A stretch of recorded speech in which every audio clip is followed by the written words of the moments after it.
You're listening live to Rightside Radio with Phil Williams. It's hard to go wrong when you're on the right side. Rightside Radio.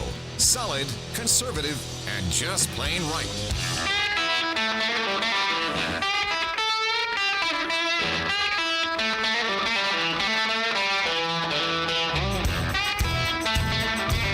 Alabama and Tennessee syndicated news talk leader, Rightside Radio. Phil Williams here live in the Rightside studios, man. We got the local, the state, the national covering down on all the issues. And oh yeah, like the dude just said, solid, conservative, and just plain right. Well, welcome to Thursday. It's just Thursday, but it's kind of like Friday Eve. That's what we like to call it around here. So welcome to Thursday. It's Thursday all day long, and we're going to get you to the end of the week. And JP is pushing buttons on the board. Hey, man, how you doing? Doing good, but do we need to make it a T-Bone Thursday? Oh, so now you're bringing food in again. I know we had requests for T-Bone Tuesday, but I mean, if we don't have a Thursday food, then maybe we need to make it T-Bone Thursday. Or maybe we find something non-food related, like a throwback Thursday or something. We can't do that. all the other ones are food. Where do we find donuts? Where are donuts going to be? That's a good question. Because the official food of Rightside Radio is maple bacon donuts, so I don't know how we get those. Maple bacon donut Monday. Oh, it's already Meatloaf Monday. Golly. All right, listen, enough food.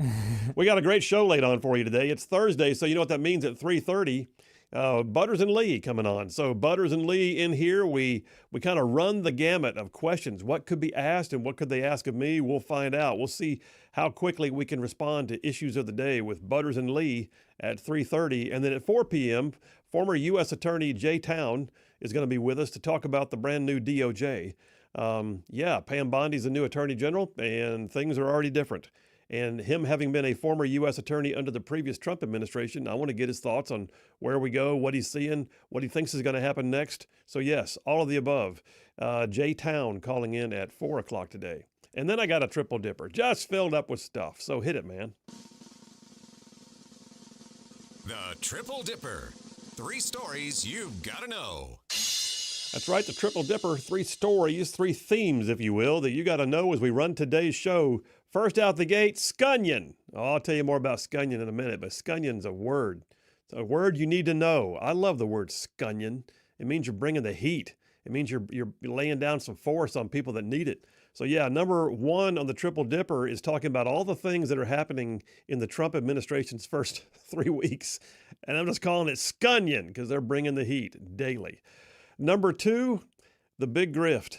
Listen, I think one of the stories perhaps of the decade is going to be what they keep finding in USAID. I do. I think this is one of those stories that is like a gift that keeps on giving. As such, it's like the second or third time I've had to spend time on it because every day it's something new and it's really getting kind of gross, to be honest with you. Finding out the things they've been spending money on is just maddening because those are your taxpayer dollars. So we're going to talk about number 2 on the Triple Dipper, the big grift. That's what it is. It's a big grift, especially when you realize whose hands have been in the pot. Number 3, in conjunction with that conversation with Jay Town, former U.S. Attorney Jay Town, we're going to talk about the brand new DOJ. What can we expect from a Pam Bondi Attorney General? What can we expect from having a DOJ that hopefully is going to have some clean house and the ability to move through non-establishment folks having been let go? Jay Town calling in at 4, the brand new DOJ being the Dipper. And we'll talk about it then as number 3. All right, let me jump on into the Rightside Way opening monologue. Remind you guys, every single day, Attorney Stan McDonald. He's the partner at the law firm of Wilmer and Lee in Huntsville. Stan McDonald, a 30-year veteran in the practice of law and the sponsor daily of the Rightside Way monologue. And I'll tell you more about Stan here in a few minutes. All right, let's talk about some shock and awe, shall we? Let's talk about some scunion. And before I do, let me just say there's a quote from the movie Conan the Barbarian. This is a classic movie.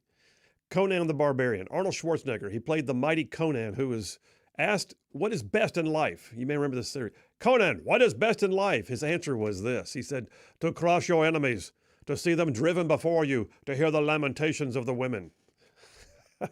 Well, we may be watching the political version of that right now.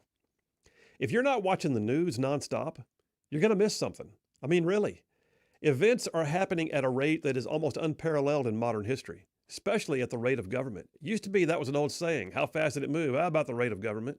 Not no mo. Events are happening at a rate that is so fast that the press can't hardly keep up with it.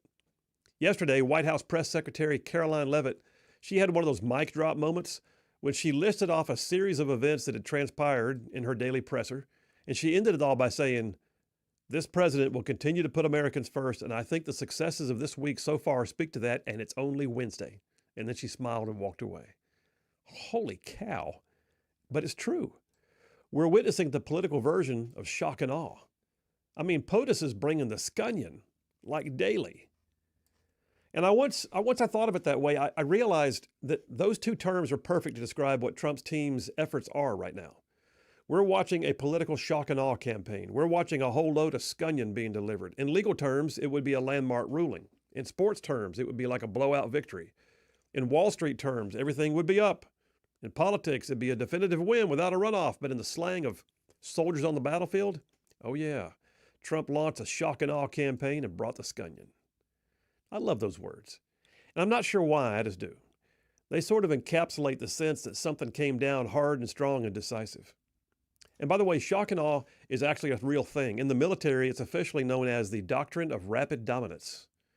It means that you launch a campaign that is so decisive, so all-encompassing from so many angles, with so many redundant systems involved, that it destroys the enemy's capabilities and even destroys their will to fight. The doctrine of rapid dominance calls for several components. Picture them. Number one, near total or absolute knowledge and understanding of yourself, your adversary, and your environment. Well, I think Trump has that. He came in knowing the lay of the land. Number two, rapid and timely in its application. Well, yeah, we're seeing that. It's rapid and boy, it's timely. They're getting it done, man. How about number three, operational brilliance in its execution? Well, yeah, so far it's been flawless. And number four, near total control and signature management of the entire operational environment. And yes, I would say that Trump's team is definitely in charge of their operational environment. Yeah, what we're watching in D.C.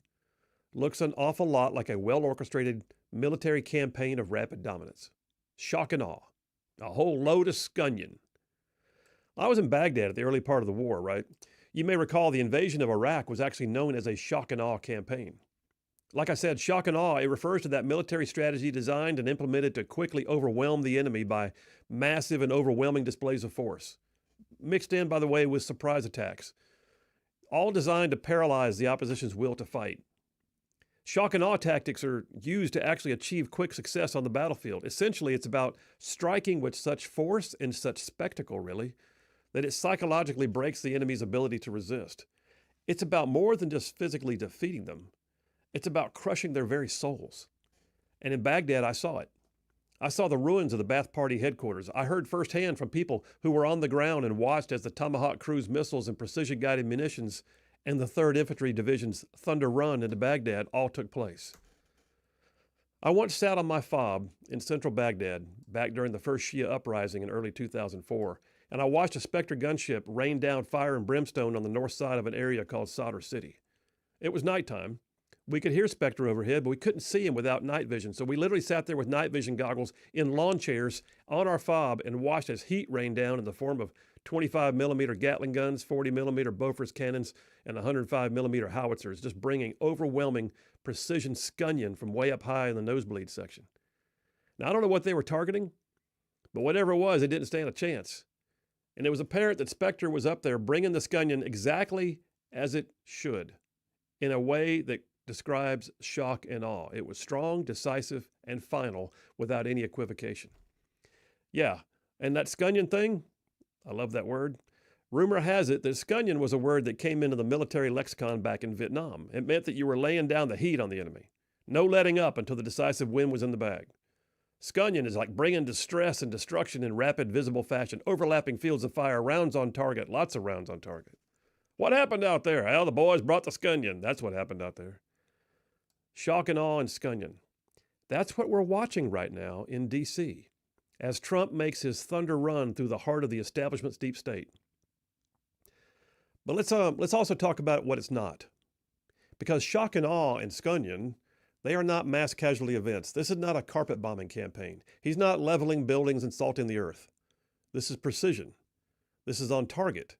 This is designed and implemented for overwhelming action that surgically removes the enemy's capabilities. And I say all that because I have to. And due to the intellectual honesty that's being foisted on the general public by the left-wing hand-wringers, because they're out there telling you a story that's not true. Schumer goes to the podium, AOC goes to her TikTok videos, the New York Times and Politico, they launch written hit pieces, liberal activists, they wail in the streets, and all of them cry that the end of times is before us. It's tyranny. It's the end of democracy. And that is so disingenuous. Well, those are soulless harpies, really, but it's also not true. The shock and awe campaign of the Trump 47 team is like watching that Spectre gunship use precision targeting systems to put highly effective rounds on their targets. And the Trump administration is being very precise, very targeted. While overwhelming and decisive as their overall plan seems to be, it's also been very, very targeted, very precise.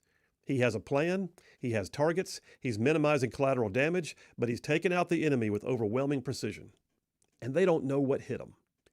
Suddenly the checkbook was taken away. Transparency was brought to bear. Bureaucrats were fired. Prisoners set free. Investigations launched. Policies changed. Common sense restored. Good Lord, the left is reeling. And that's exactly what shock and awe is designed to do. Put the enemy on their heels and then keep them off balance. Hit them from all sides. Hit them fast, hit them hard, and then hit them again. Look, opportunistic elected officials are already calling for Trump's impeachment with less than 3 weeks in office. What does that tell you? That means he's hitting the mark. The Democratic National Committee, they're probably already campaigning to keep their jobs in the 2026 midterms by sending out solicitations for campaign contributions, attempting with all their chicken little fear-mongering about the world coming to an end to raise some money.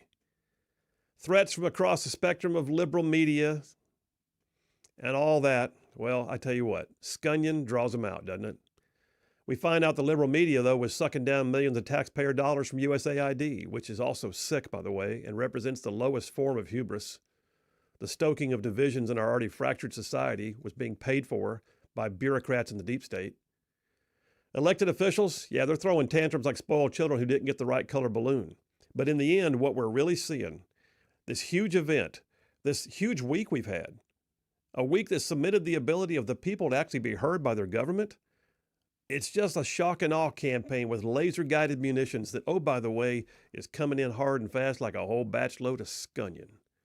And there's going to be rhetoric, and there's going to be mistruths, and there's going to be protests, but they are now after the fact. The left is reeling in the face of shock and awe. Trump is bringing the scunion. Hard, deliberative, precise, and effective with devastating effect, and he's only getting started. I mean, yeah, it's only Thursday, right? Bring the scunion, boys. And that's a wrap for the Rightside Way. Yeah, that's exactly what we're seeing. It was designed to be overwhelming. It was designed to be quick, fast, and keep them on their heels. And Lord God, are they achieving that end? Because right now, the left does not even know which way is up. And the media can't even keep up. And the media is feeling like almost elated they're getting access to the president, and yet they realize everything they're reporting is a win for the people they've been against. Holy cow. Scunion. Phil Williams, Rightside Radio. Y'all stay tuned. We will be right back.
And we are back. Phil Williams, Rightside Radio. Solid, conservative, just plain right. Saving the world one soundbite at a time. All right, hey, listen, I got to tell you before I go to the phones, attorney Stan McDonald. So he is the daily sponsor of the Right Side Way monologue. And attorney Stan McDonald, he's a partner at the law firm of Wilmer & Lee. He's a 30-year veteran in the practice of law in North Alabama. Y'all, I know Stan personally. I think the world of him. And I'm going to tell you right now, he's not only an advocate for you that will fight for your legal needs, but he has been an absolute warrior on the things and the politics, the socio-cultural issues, all of it that ruffians care about. So all you right side ruffians, Stan McDonald's one of you. So Stan McDonald, yeah, he's represented his clients in literally thousands of real estate transactions over the years. He also, by the way, can represent you in any local, state, or federal court. I like to say when Stan McDonald's on your side, you will have no greater friend, and likewise, your adversaries would have no greater foe. So there you go. Listen, I'm going to tell you how to get in touch with him. I'll give you his phone number. You ready? Attorney Stan McDonald, law firm Wilmer & Lee. He's an America First family man. Here's his phone number, 256-479-3020. That's Stan McDonald, 256-479-3020. And tell him you heard about it on Right Side Radio. And, oh, by the way, here's the thing. No representation made. The quality of legal service before was greater than the quality of legal service before other lawyers. That was a good one. You know it was. Yeah, I have to admit. I got a call on line one. Is that Brian? Brian from Huntsville. Hey, buddy, how are you? Doing okay, sir, and appreciate that. And about shock and awe, that goes back, way back. Let's talk about one more recent ones, which would be Germany and invading Poland and then France. Oh, yeah, Blitzkrieg. Now, my bit of shock and awe came when I was still in the military back in the summer of '87 in June. And I can sum that one up in 7 words, which is when the minister said, "I now pronounce you husband and wife." The shock and awe campaign. Was it her shock and awe campaign, or was it yours? Mine, because she is my second highest power after Jesus. All right. Fair enough. Thanks, Brian. Appreciate you, man. One. See you, buddy. Bye. Oh, that's good. John from Huntsville checks in on the text lines. Text lines are open, by the way, 833-687-4448. A bunch of y'all have texted in already. 833-68-RIGHT. That's the phone number. Text it or call it. Same number for both. John from Huntsville says, Phil, spectacular monologue. Also, just want to say that maybe you could make it Turtle Thursday because I love turtles. I don't think so, John. I just don't think it's going to happen. In fact, a long time ago, I saved a baby turtle. Okay. From a dog. Okay. John, I'm glad. If we wanted a turtle day, it would be Mitch McConnell Monday, which I don't think will be coming anytime soon. Ooh, did you just? Wow. Can you give me a womp womp womp? That's about what you got there. JT Lacey Springs says, "Wow, what a show intro! Looks like the Trump administration so far is Frank's hot sauce. He's putting that bleep on everything. Yeah, he is. Thanks, JT." TL from Huntsville says, "Awesome monologue, Phil. Dems are getting hit again and again with shock and awe. In the words of George C. Marshall, quote, 'We are determined that before the sun sets on this terrible struggle, our flag will be recognized throughout the world as a symbol of freedom on the one hand and of overwhelming force on the other.' So hit them again, MAGA." That's a great quote. Thank you, TL. Bruce from Springville says, "This would help train our youth in shock and awe against the illegals. Tom Homan and Christy Noam hero action figures sold separately. With your border snitch playset." Okay. All right, listen, we got more text messages, we got more stuff, and I'll jump on into the dippers here momentarily. Y'all stay tuned. Phil Williams, Right Side Radio. We will be right back.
Hey, all you Rightside ruffians out there, you are listening to Rightside Radio, solid conservative, just plain right.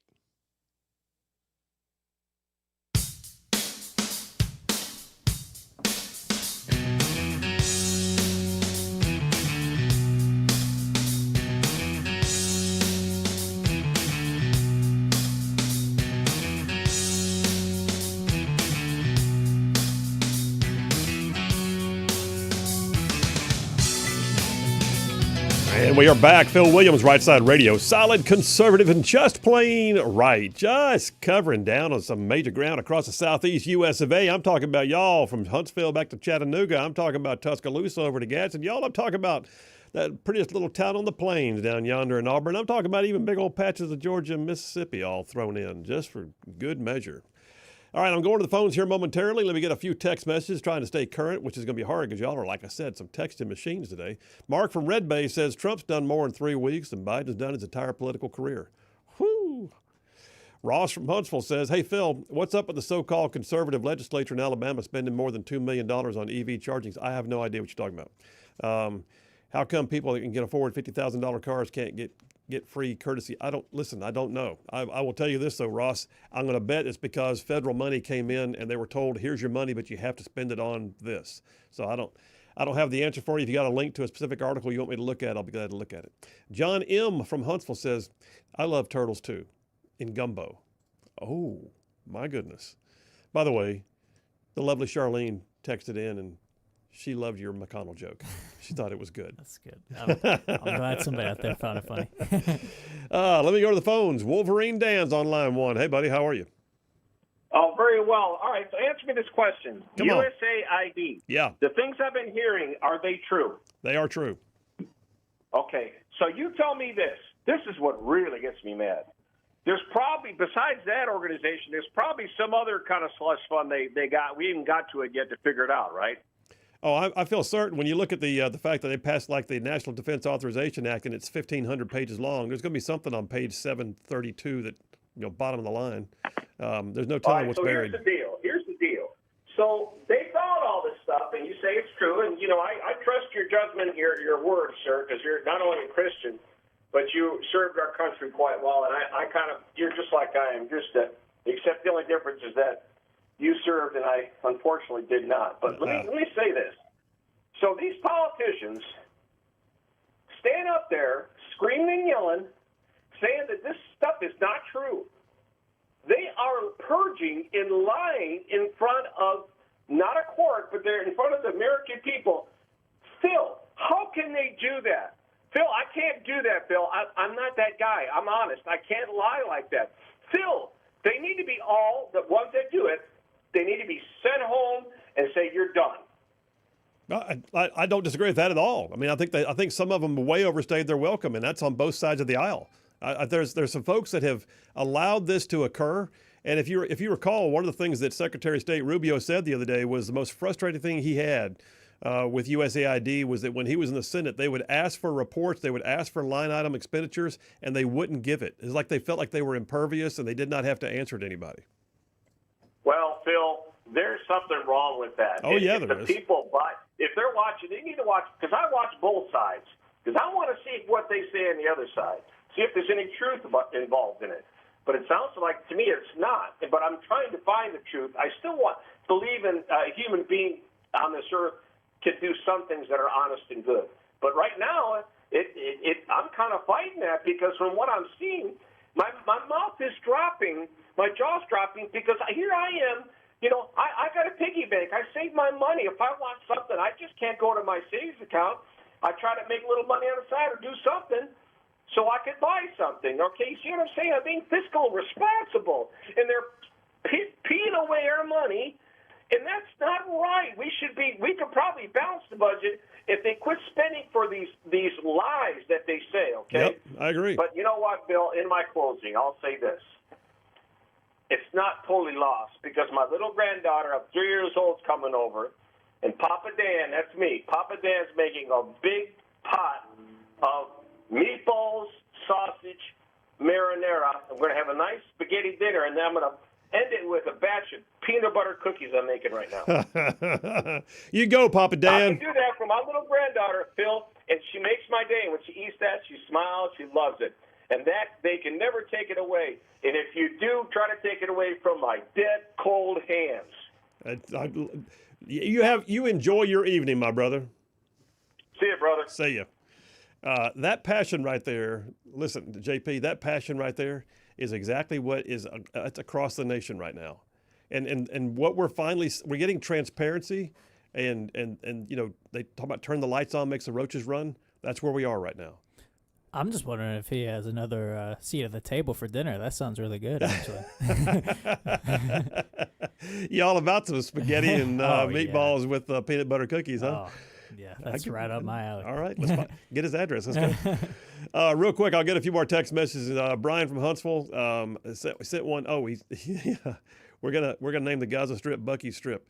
I heard it was gonna be called Gaza Vegas. I think that's wasn't that Dale's yesterday, Gaza Vegas? Yeah, Gaza Vegas, and then there's Gaza Lago. I heard that was it. I like that one too. That's the best one. And Nani from Beverly Hills says, "Can Congress and all staff be audited?" Yes, there is a. The interesting thing is, the inspector generals, who are the auditing / accountability watchdog groups that are supposed to be independent, they were not. And Trump just fired the inspector generals from a variety of different departments because they weren't doing their job, because they can see now the things that were being let go and nobody was questioning, despite the fact that they have people whose job it is to question. So yes, Nani, they can. Now keep in mind too, they've not been real good at it. The only place in government, the only place in the world where you're truly allowed to continue to fail and still fail up is in government. The Pentagon failed 7 audits in a row and can't account for billions of dollars worth of stuff. So yeah. Linda from Florence, Alabama says, you guys could do Turbo Thursday because it bursts you into Friday. We used to do Turbo Thursday. We kind of got away from it because it didn't resonate. Yeah, Nobody was grabbing hold of it. Yeah. We got to find one though for Thursday. We do. I think so. Thursday needs something. Thursday. Thirsty. Thursday. What? That's okay. We better be careful with that one. David from Bucky's checking in, sends me a Yellowhammer link, says, look like the Alabama Senate just passed SB 79. Yeah, I saw that. JP was talking about it right before the show. So breaking news is that the What is a Woman Act that defines male and female as the officially only biologically recognized genders under state law in Alabama for all things Alabama. I mean, the crazy thing is we have to do this at all. But anyway, that did just pass the state Senate today. By the way, the fact that that happened that fast is an indication it's on the fast track. It takes 2 weeks to pass a bill. You have to get it through one house in the first week, the second house in the next week. And yeah, they got it through the Senate. Bam. They've only been in session since Tuesday. So it's moving, and now it goes to the House. Thank you, David from Bucky's. Brian from Decatur, 2 questions. 1, oh boy, do you believe with your legal background that felonious crimes were committed on a federal level being revealed by the Doge? And 2, do you think that by the end of this administration that we will actually see some political figures in handcuffs for it? I hate to say the law school style answer, but it depends. So were there felonies committed? Arguably not, because Congress appropriated funds for them to spend, and allegedly they had oversight when they spent it. So they're going to have some measure of what's known as substantive immunity for those expenditures. Now, were they reckless? Were they stupid? Did they not provide accountability? And then if you find out that there were people whose hands were in the pot who shouldn't have been, like, oh, by the way, did you hear that Politico and the AP, and I don't know, maybe even the New York Times, there's a bunch of press outlets that got millions of dollars and then favorably reported on the Democrats, even suppressed the Hunter Biden laptop story. Well, if we find a smoking gun that says, hey, here's some money, would you please suppress that laptop story? Then you've got felony. If you find someone saying, hey, my buddy over here, he owns an NGO that does drag queen story hour in Sudan. If you'll give him the grant, I'll give you part of it back on the side. If you find that stuff, then people are going to jail. Paul from Decatur, all this shock and awe. He says, more awe crap. What has President Trump done now? The left and the demon rats don't even know they're watching. I'm trying to trouble reading your Paul. I think you're on my side, but I'm having trouble reading your text. Anyway, yeah, all this shock and awe. He says. I think that's right. Tom from Huntsville. He said, Phil, I see a new, I guess T-shirt. He's saying a picture of Trump with flag sunglasses, and under it says, "Bring the scunion." You have to put the Right Side logo on under it, of course. That's not bad. That's not a bad idea at all. That's not bad. I'm sure. I'm kind of liking it. I'm sure we could get a picture of a good Trump in the. Well, if we can't even find one with Trump with glasses, I'm sure AI could make one. You know, I used to have a T-shirt like that had Ronald Reagan wearing sunglasses, and it said "Cool Conservative." Mm-hmm. But I think we could change it and just make it say, "Bring the scunion." By the way, speaking of Reagan, apparently today is like Reagan Day or something like that. Is it really? Yeah, today is like Ronald Reagan Day. I saw Kay Ivey tweet something about that. If we weren't on the radio, I'd say call for a moment of silence, but that would be dead air. Yeah, so let's don't do that. Air. All right, well then, how about a hallelujah? Can we have a hallelujah for Ronald Reagan Day? I think that's fitting. There you go. All right, you guys, I got plenty more text messages because you guys, like I said, are indeed texting machines. Jay Graham from Decatur has one. He says, Phil, any information on this? What? Oh, another text before that. I heard the USAID was a way for George Soros to funnel money to special interests. Yes. So I don't have the list in front of me. My understanding is that Soros's Open Society foundations may have received money from USAID. Open Society then also gave money to any number of special interests, to include the funds for these reckless, just completely negligent, soft on crime district attorneys to run for office with. So we'll see. What? By the way, the bombshell that came out last night, and you're probably going to mention it throughout the show, but apparently USAID being connected to the impeachment efforts in 2019. And if I said in the past that I did not want Trump to go on a witch hunt for Biden or whoever, but somebody needs to be held accountable if that's true. That is absolutely ridiculous that our taxpayer money is being spent on trying to overthrow the guy that we voted in 2016. It's absolutely ridiculous. So that's the case. Here's what I know about that. Yeah, great point. You brought that back to my attention this little while ago, and I read it before the show. Here's what I know about that. Is allegedly, and I would say allegedly because I don't have like official documents in front of me, but my understanding is that the whistleblower who became the quote unquote, key witness in the impeachment proceedings against Trump regarding the Ukraine phone call where he was supposedly trying to get dirt on Biden and all that. The Ukrainian whistleblower phone call guy was a CIA analyst.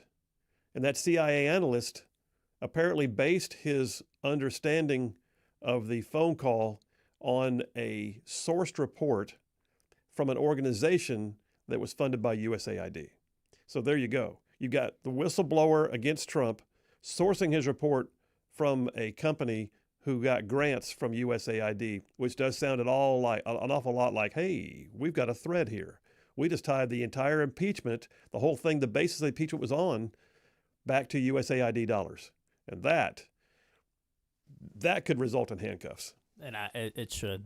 Like that's an attempted coup. Literally, and the fact that the American taxpayer is funding for somebody to try to overthrow the guy that they voted into office. It's just, it drives me up a wall. Somebody needs to be held accountable. It sounds an awful lot like the so-called Steele dossier during the campaign.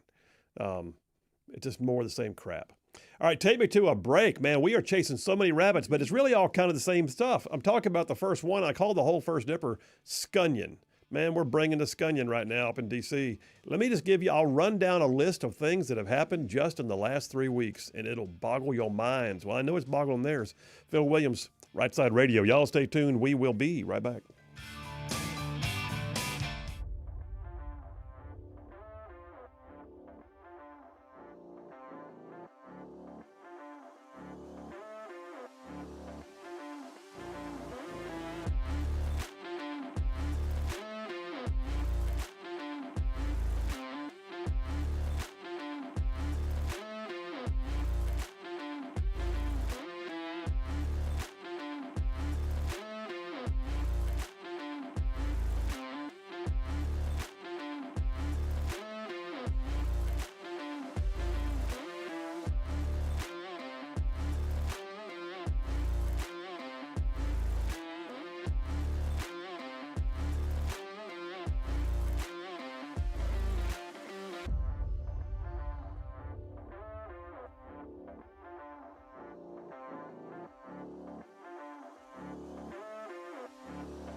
Alabama and Tennessee's syndicated news talk leader. That's right. We are here. We are back. Phil Williams, Rightside Radio. Solid, conservative, and just plain right. All right. Well, listen, I'm going to jump on in here. I got to get through some materials.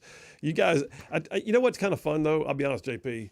What's fun is when there's so many text messages, you can almost do a show just off of dialoguing with the audience. I know. It's like they're chomping at the bit to get in here.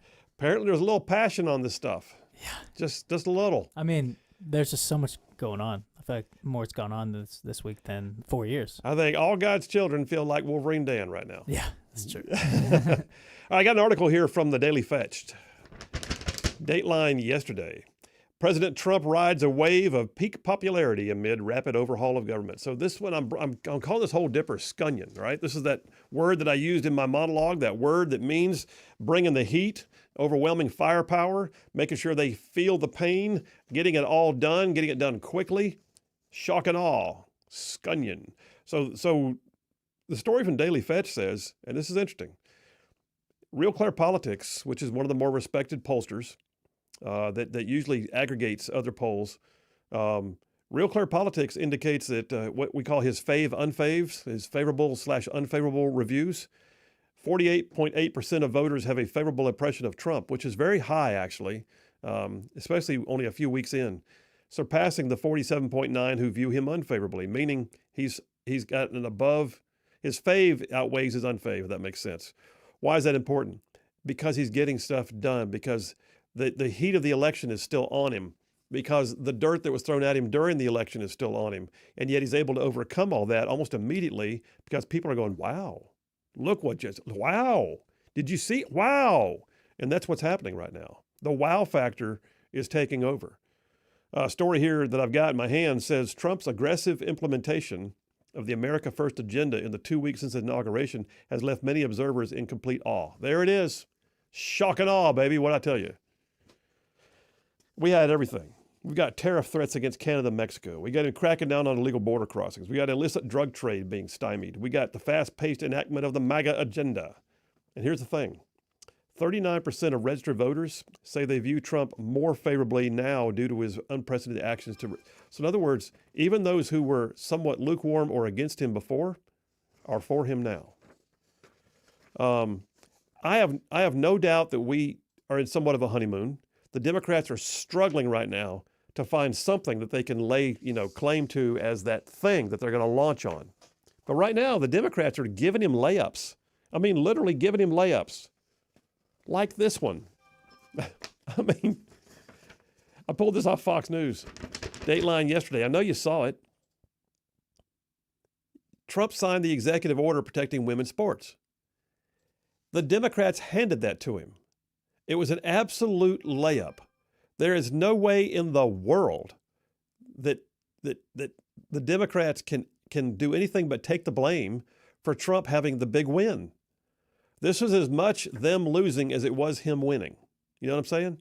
Have you ever seen those games where, I mean, every once in a while, like in some of the ones we've seen, like in the toward the end of the NCAA playoff season, is you saw real games, like, wow, that was a good matchup. And they would go head to head and it'd be down to the end, maybe even overtime. And then you saw some games where you're like, well, how'd that other team get into the game at all? Because they got trounced. That's what's happening here right now. The Democrats are losing as much as he is winning. Trump's executive order on protecting women's sports also, oh, by the way, I guess it was a good idea that I use sports as an analogy because this is the NCAA article. The NCAA, you may remember Charlie Baker testified in front of Congress, I believe. Yeah. Lame. It was decidedly lame. It was a wiggle and slime out of every question. Yeah. Hearing. And then take no accountability. Yeah. On relation as it relates to dudes playing in women's sports. The NCAA was tepid, was lukewarm, didn't want to rock the boat, said they didn't have a national standard to work with, and all of a sudden, Trump signed his executive order. And NCAA President Charlie Baker, according to Fox News, has now responded saying, well, it now provides a clear and national standard. You didn't have it before, Charlie? You didn't really know whether men were men and women were women before? Okay, now we know. Now we understand. Thank you, Donald Trump. So at the very least, he was able to work through the morass of bureaucracy at the NCAA. And And Trump said, by the way, this doesn't have to take long. It's about common sense. Women's sports for women. The war on women's sports is over. And he even wants the NCAA, the U.S. Olympic, and the Paralympic committees to toe the line on it from now on. I'm telling you, I'm going to give you more of this shotgun blast, this shock and awe, the Scunion. Phil Williams, Right Side Radio. We'll be right back.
You're listening live to Rightside Radio with Phil Williams. It's hard to go wrong when you're on the right side. Rightside Radio. Solid, conservative, and just plain right.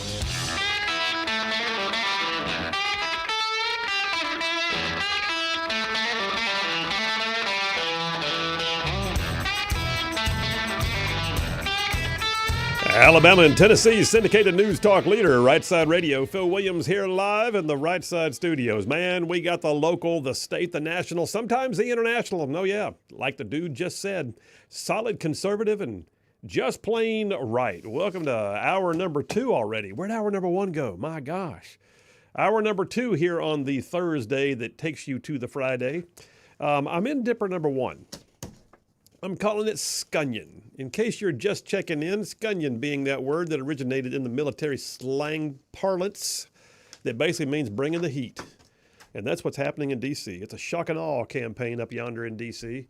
as Trump is getting more done in 3 weeks than most people believed he could have done in 4 years. And those of us who voted for him are loving every minute of it. Like, a lot. Like, wow. Now, I'm trying to run the gamut here because what I want to point out is the shock and awe campaign that we're in, the scunion that he's bringing, is not confined to one place. It's broad-based, and that's what as it should be. This is a campaign. This is not a targeted laser strike on one thing. This is a series of things coming from a variety of directions designed to keep the enemy off balance, and, oh, by the way, it is. So I gave you the minute ago about the executive order on women's sports. That's fighting the transgenderism thing. I've got the fact that the polls show that he's winning and winning again, and, oh, by the way, winning some more, and his favorable, unfavorable ratings are through the roof. And then you can just spread it all out and go, look at this. He even got the FCC involved. The FCC, Phil, do you mean the Federal Communications Commission? Yes, I do. Pray tell, what just happened? Well, you may recall that CBS decided it'd be a great idea to do an interview with Kamala Harris. Now, they never could, for some reason, find it within them to release the full transcript and or the original unedited audio. What did we find out they did, though? They edited her answers to make her sound like, I don't know, less stupid. Like they took some of her word salad and they kind of whittled it down to the point that it was almost decipherable. When you hear the whole thing, though, good Lord. And they did it on purpose. They even changed one of her answers about Bibi Netanyahu such that it made it sound like she was headed in a slightly different direction. Why would they do that? Well, here's the thing. What we're seeing right now is that Trump had to sue, and he won. And the winning included, you will release those transcripts. So Federal Communications Commission Chairman Brendan Carr is totally knocking CBS right now. He says CBS's conduct is hard to explain. On the one hand, they immediately released the unredacted transcript of their interview with Vice President Vance, but for months they refused to release the one on Vice President Harris. The raw transcript, like I said, shows there was a difference in the way they portrayed her answers. And I mean, listen, y'all, we dodged such a bullet with Kamala Harris. Such a bullet. Yes, we did. Lord. I was actually thinking about that late last night when I was watching some of the clip that came out from her 60-minute interview. Yes. And I was like, imagine if she somehow won. So I'm probably about to read you the clip that you saw, but it's the answer when she's talking about Israel. Is that the one you? Yeah, oh, I believe it gosh. was the one. Yes. Okay, let's see if we can find more than mere nothingness in this. You ready? The answer to the question about Netanyahu was, well, Bill, the work that we have done has resulted in a number of movements in that region by Israel, which were very much prompted by or a result of many things, including our advocacy for what needs to happen in the region. And we're not going to stop that. We're not going to stop pursuing what is necessary for the United States to be clear about where we stand on the need for the war to end. What does that even mean? That's like when you're writing an essay that needs to be like 1,000 words, and you're trying to, get those word count up. Yeah. Somebody need to AI her answer, man. Yeah. That was not good. So the bottom line is, though, here's the thing: Trump won. He had to file suit. He got the transcript released. It just came out yesterday. And oh, by the way, the FCC is now looking at it, going, "Holy crap! It looks like CBS may have actually violated what is known as the FCC news distortion policy." It's a policy that says you can't swap out answers to make it look like something was said differently than what it really was. That involves penalties. That involves basically punitive action against CBS. CBS is now looking at the word salad and going, geez, we should have just put the whole salad bar up there and been done with it. They cross the line, they say, from the exercise of judgment to reporting deceitful, deceptive manipulation. That's all part of the scunion, y'all. That is Trump, who is willing to say, I'm not done with this. You're not going to get away with that. Here's the thing. Release a transcript. And that's what has to happen. And they did. And now look, transparency. How does that really work? It actually sheds light and the roaches have to run. How about this? Downsizing of government. I hate for people to lose their jobs. But y'all, listen, when I got elected to the state Senate in Montgomery, the group that I was with, we got in there, and one of the first things we decided we were going to do was streamline government. And we didn't just fire people outright, but we got rid of some positions immediately, especially in the Senate. We found out that the Democrats had been giving themselves staffers that we didn't know they had, tucked away in corners being paid on the side. Listen, I could spend all day on this, but the reality is we downsized government, and then we went to streamlining, and then we combined certain departments, and then we did other things. Trump's doing that. Well, there's an article here from WokeSpy. Over 1,000 Environmental Protection Agency employees hired under the Biden administration have received emails stating they could be fired immediately. Some of the employees were hired to implement Biden's Marxist climate policies. So here's the thing. What you're finding now is all that Biden really did with his Green New Steel in the infrastructure bills and the, what was the one called the Inflation Reduction Act? $369 billion in those bills were marked for various green energy initiatives, and it caused them to turn around and then hire a bunch of EPA employees to supervise and regulate it. And Trump's saying, you know what? I think we're done with that. And the EPA, by the way, one of the most notorious offenders when it comes to showing up and making people, have to attend their hearings and provide regulation that stymies growth. And I'm all for taking care of the environment. This is not that. Lee Zeldin's in charge of the EPA now. And they've immediately put 1,000 of these EPA employees on. If you've got 1,000 employees that you don't need, what does that say? Think about it. If they have 1,000 employees that are sent home, and yet the functions of government, like the world didn't come to an end. What just happened? How do we get by? Who's answering the phone? Apparently the phone didn't need answering. Apparently we can get by without them. Scunion. This is another one. So now we've got popularity, fave, unfave ratings are up. We've got transgenderism on its heels with the whole sports and women's sports thing.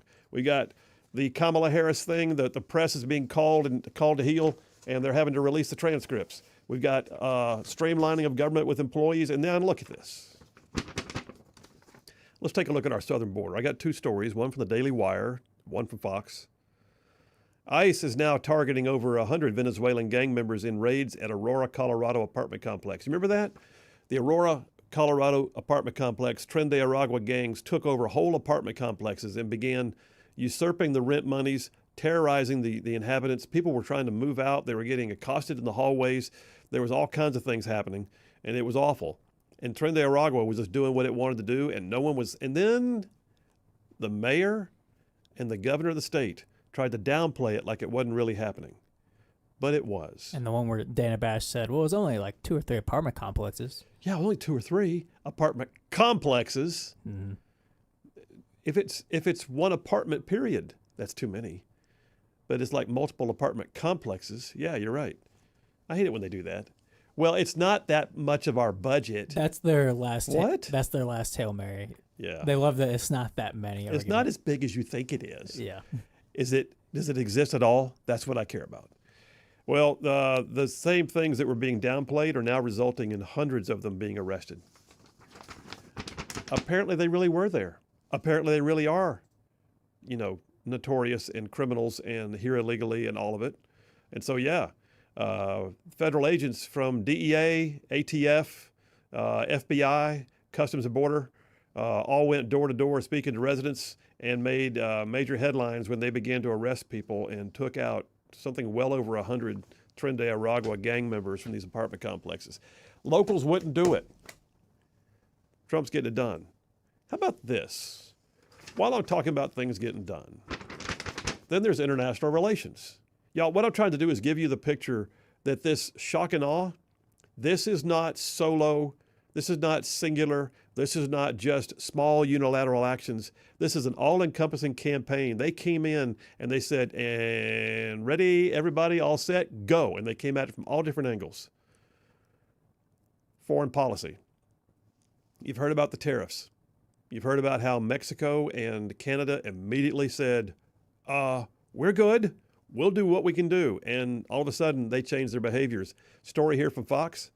Mexico began sending its 10,000 troops towards the southern border as promised already. They're already on the move. Troops of the Mexican Army National Guard were seen arriving at the border, separating Ciudad Juarez and El Paso, Texas on Wednesday. The two largest deployment sites, including another one at Tijuana, where at least 1,650 troops, I take it back, they've almost deployed almost 4,000 troops are expected to be sent. So they're following through.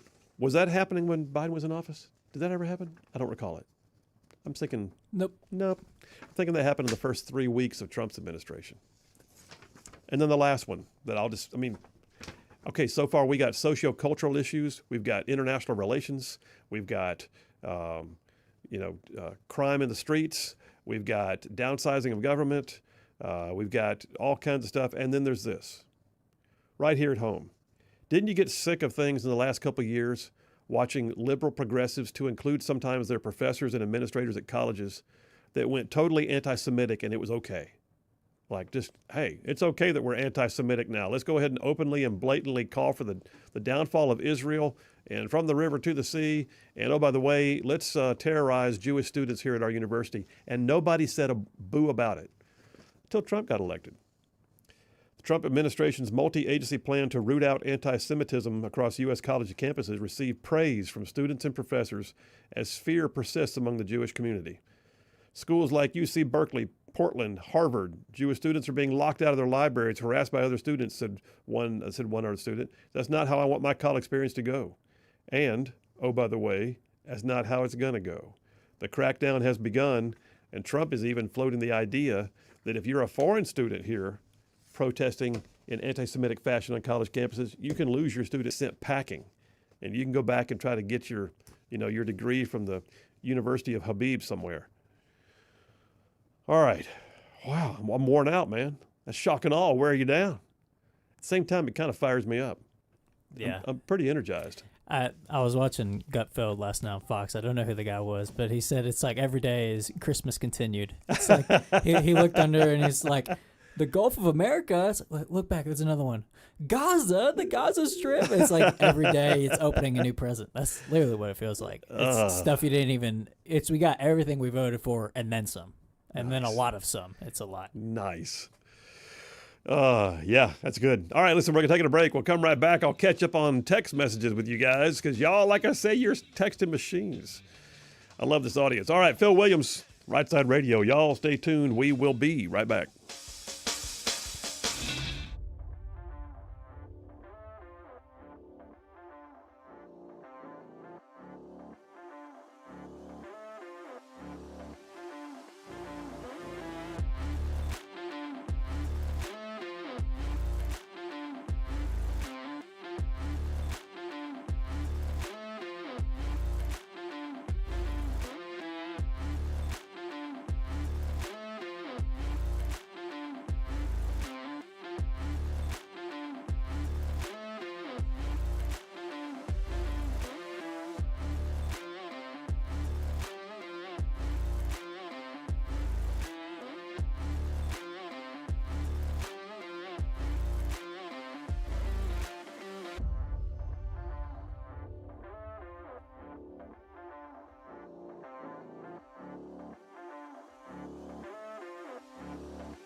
And we are back. Phil Williams, Rightside Radio, solid, conservative, and just plain right.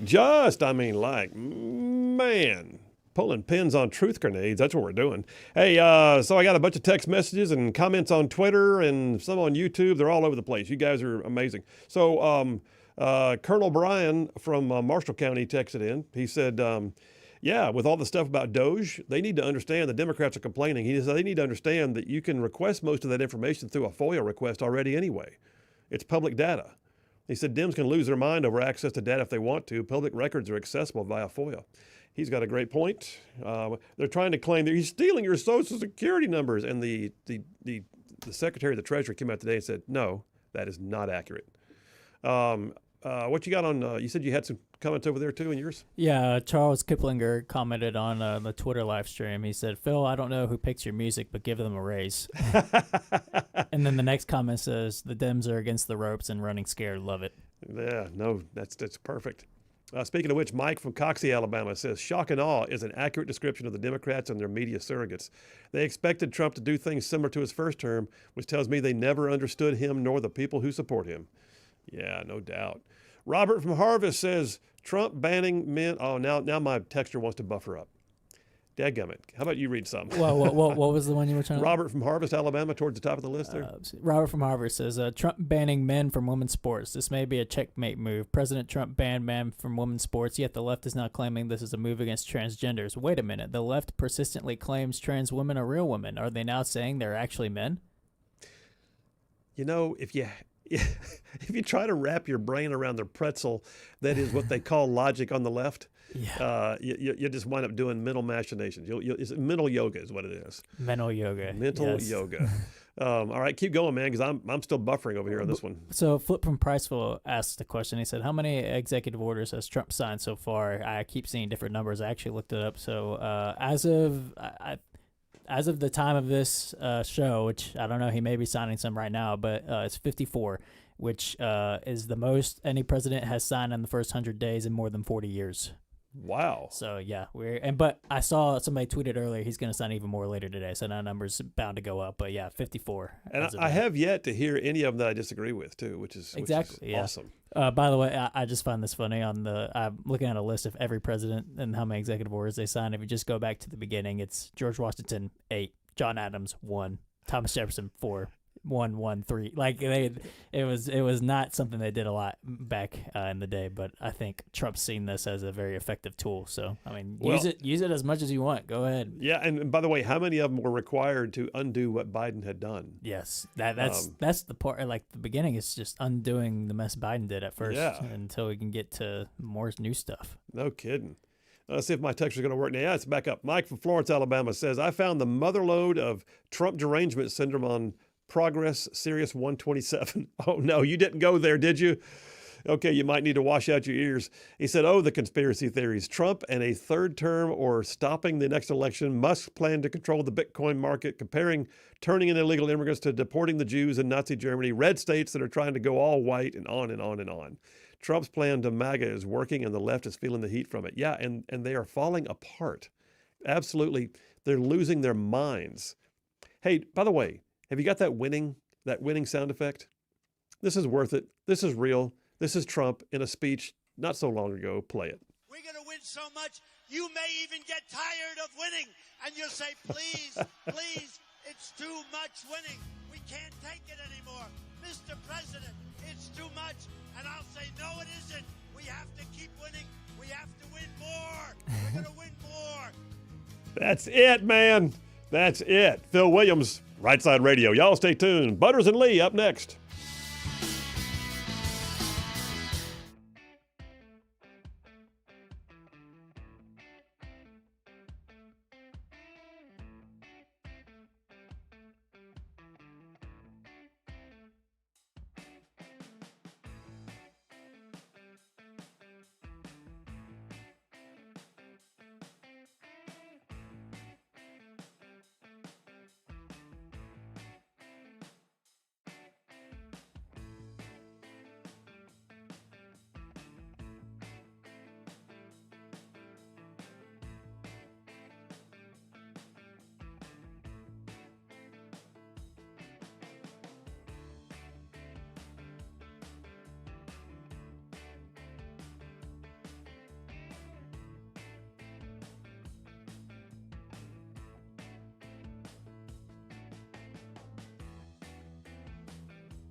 Hey, all you right side ruffians out there, you are listening to Right Side Radio, solid conservative, just plain right.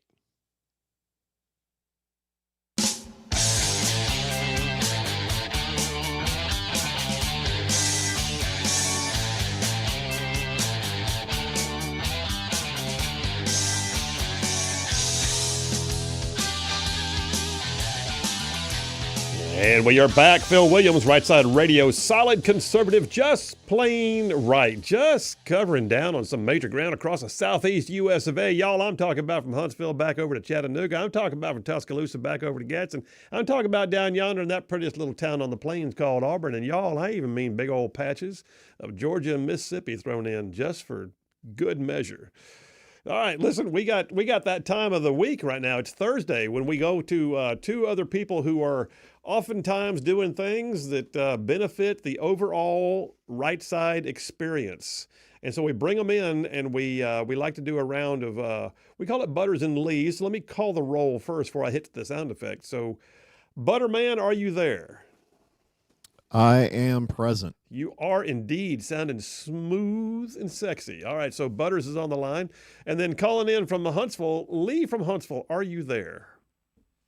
I am here. You are indeed. I pronounce a quorum. Hit me some whoop-whoops. Let's do some Butters and Lee. All right, you guys. So here's my first question for you. I'm watching the libs having their complete meltdown over what I've been calling today the shock and awe of the entire Trump team working its agenda in D.C. The scunion, just bringing the heat, and part of that is Elon Musk and Doge. And so here's my question for you: is Musk derangement syndrome becoming as strong as Trump derangement syndrome? I mean, is there even a cure for this? What's the takeaway in your opinion? Musk derangement syndrome, is it real? Lee, you first. Oh, yeah, for sure. And it's much worse than Trump derangement syndrome right now, just because he's over the target.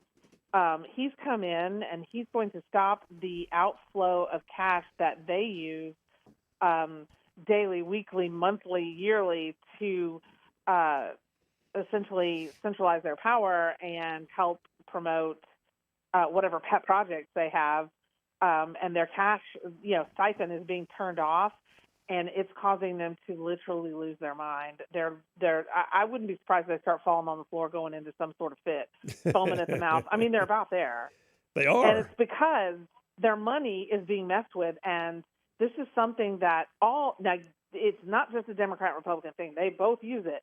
But Democrats rely heavily on this. Yeah. And it's sending them into outer space. They can't take it. Yeah, I mean, if you get down to it, you're right. And I don't want to take away from Butter's time too much here, but the financial tap is being turned off. And if you think about it, most of what the right does is considered to be something they have to go raise the money for, whereas the libs has got it from taxpayer dollars through USAID. It's crazy. Butters, your thoughts? Musk derangement syndrome. What do you think? Is it real? Well, I will start my answer with the poll that we're doing on the Right Side Report newsletter this week. So apparently we're at about 99% of the people trust Doge. So that's the question this week is, do you trust Doge? And 99%. So I think I'm on board with them. Yes, clearly. I don't know. You're talking about this theme of shock and awe. I'm not sure that they have any idea. So is it a derangement syndrome? I just think they're just completely thrown for a loop. And, this is every little headline, every little thing done, they're just chasing their tail. And so, it comes across as they're freaking out about Elon Musk. And certainly he's the most unconventional kind of aspect of a lot of this. And so maybe they feel comfortable going after that. But what's crazy too is like when you look at like Israel bombing over in Gaza, right? They always, and they never get credit for it, but they always announce, we're about to bomb here, civilians should leave. And they'll drop leaflets and they'll put a single smoke bomb there that tells everybody where the bombings are going to be dropping. And basically that's what Trump's done. Trump said, we're going to do Doge. Doge is going to come in and streamline. And then they're still surprised. Isn't that crazy? Oh yeah. I I think, one of the telling things, I think last night I had on my X feed is a guy who was red pilled from North Carolina, who's become very outspoken on X with all the stuff in the recovery, and basically saying, you guys are throwing a fit about this, but you're not throwing a fit about North Carolina. And just below it is Elizabeth Warren's post. I just thought that that is what's going on. What did Pocahontas say? Pure garbage that she's throwing out about about how Musk was stealing your Social Security numbers and getting all your personal data and taking your money from Social Security and all that kind of stuff. And having access. Yeah. Having access to your Medicare, like he's looking through charts. But here's the thing. Look at who's screaming the loudest, people. Just look at who's screaming the loudest. That will let you know who's the most affected by all of this. And they don't want what's done in the dark to come out in the light. They don't want that. No, they don't. And I think that's part of what they hate too. It's the money's going away, but it's also transparency. We're actually seeing what they've been doing with it. Rubio, I said at the show earlier, Rubio has even said that when he was in the Senate, they couldn't get answers from USAID. They felt like they were impervious.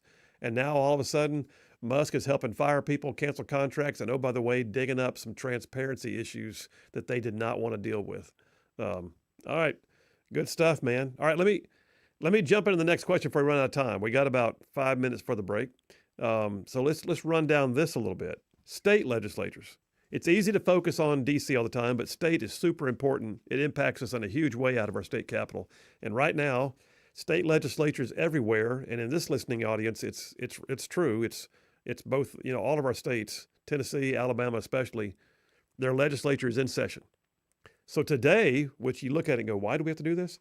But today, the Alabama Senate actually, like in speedy fashion, got the What is a Woman Act out. It's headed to the House. It's going to pass, we believe, no problems. What else do you want to see your state legislature do? And I'll go ahead and let Butter start this one. What do you want to see your state legislature do now that they're in session? Is it too much of a cop out to just say demonstrate leadership? How so? Define it a little bit. I just, the fact that there's any discussion about the whole gambling. I think you've been really covering this the last couple of days. I know, have a plan. At this point, for such a conservative state like Alabama, this is a layup for this year. Yeah.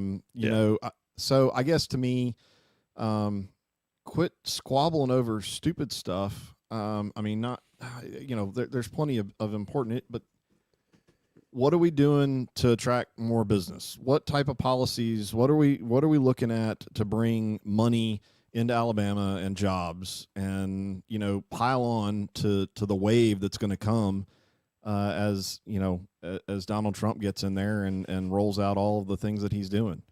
Okay, so leadership. Give us a plan. All right, Lee, what do you think? What do you love to see from your state legislature, as specifically as possible? What would you love to see? Well, of course, What is a Woman has to pass. That's almost a foundational definition bill, because if you're going to discuss women's issues, you have to be able to define what that is. Yeah. So that's definitely the first that has to go through. There's also the raising medical age of consent up to 18 from 14, which is ridiculous.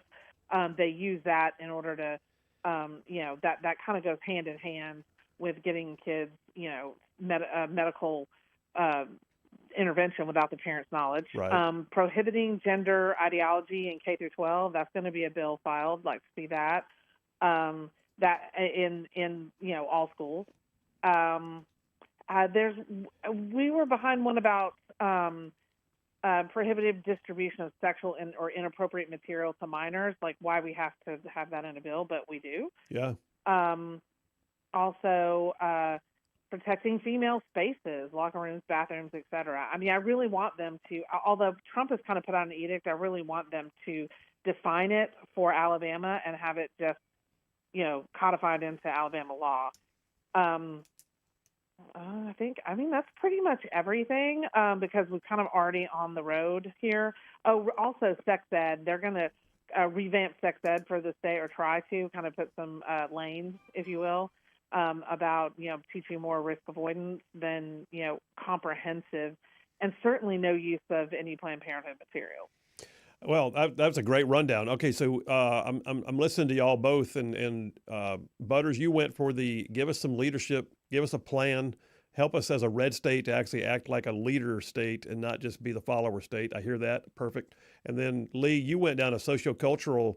You had a lot of bills there that dealt with transgenderism and sex ed with kids and all that kind of stuff. Perfect. I'm going to add a couple of things to it that I would love to see. I want to see an Alabama Illegal Immigration Act that jumps in at the state level and says, by God, we're in the fight with you. It's not going to be all on Tom Homan to get it done. Alabama's going to play the game with you. I want to see illegal immigration dealt with. And then I tell you what I don't want to see. And right now they say they're not, and I'm glad, but I don't want to see Medicaid expansion. Something like 24% of all Alabamians are already on some form of Medicaid or public entitlement health care. And it costs the state an exorbitant amount of money. We already spend like 30% of our general fund budget on Medicaid. And if we expand it, it's going to grow and it's going to eat up the budget and nothing else will get paid for. So I'm going to jump in there and say that's what I'm looking at. Any further thoughts on? Can I ask? Yeah, go ahead. I'm just going to say, if we don't put some teeth in our bills, period, overall, if we don't start putting teeth in the bills, I don't know what they're doing or why they're wasting their time. Yeah, the DEI bill is one of the classic examples. They passed a no DEI bill. It has no teeth in it, so therefore people are flaunting it and not worried about the results. Yeah, perfect. All right. Wow. That's good stuff, y'all. I'm calling it. That's round one. Good Lord, JP. My bad. That's round one of Butters and Lee. We'll come right back. We switch gears in the second round, and they just ask me questions, and I don't even know what they are. I just wait to hear and hope I have an answer. Phil Williams, Rightside Radio. Y'all stay tuned. We will be right back.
And we are back. Phil Williams, Rightside Radio. Solid, conservative, and just plain right. Making common sense like a superpower. Hey, don't forget, coming up top of the hour, we'll come back from the next break, and former U.S. Attorney Jay Town with us to talk about the new and improved Department of Justice under Pam Bondi. So y'all stay tuned for that. Right now, going back to round 2 of Butters and Lee, this is where we flip the script, and I just wait and see what random questions they have for me, and can I even field them. So I'm going to go with Lee first. Lee, what you got first?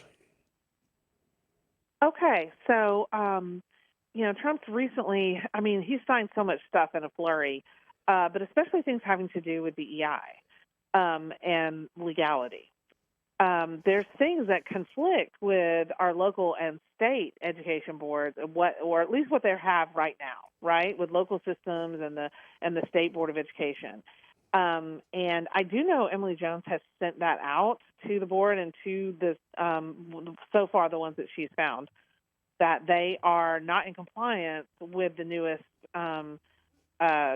presidential edicts, and they just don't seem to care. Yeah.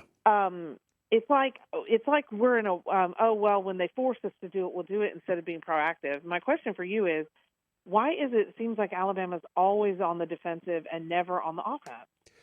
Well, and I don't know that it's always that way, but I'll tell you, we've got some solid people down there in Montgomery, but we've got a bunch of them too who just hate the idea of having to rock the boat. It's like they've lost they've been comfortable being the supermajority, and they don't want to lose that. But being a supermajority means they've never had to be in big fights, because they've always had the ability to prevail, which means sometimes what happens is you play up to your competition.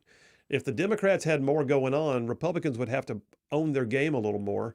And right now, I'm afraid that they don't. So what I'm saying is the Republican supermajority risks getting fat and lazy if they don't start really stepping up on stuff. And now let me say this. They do some good stuff. We passed one of the first ever transgender treatments bans against kids in the nation. We just passed major school choice.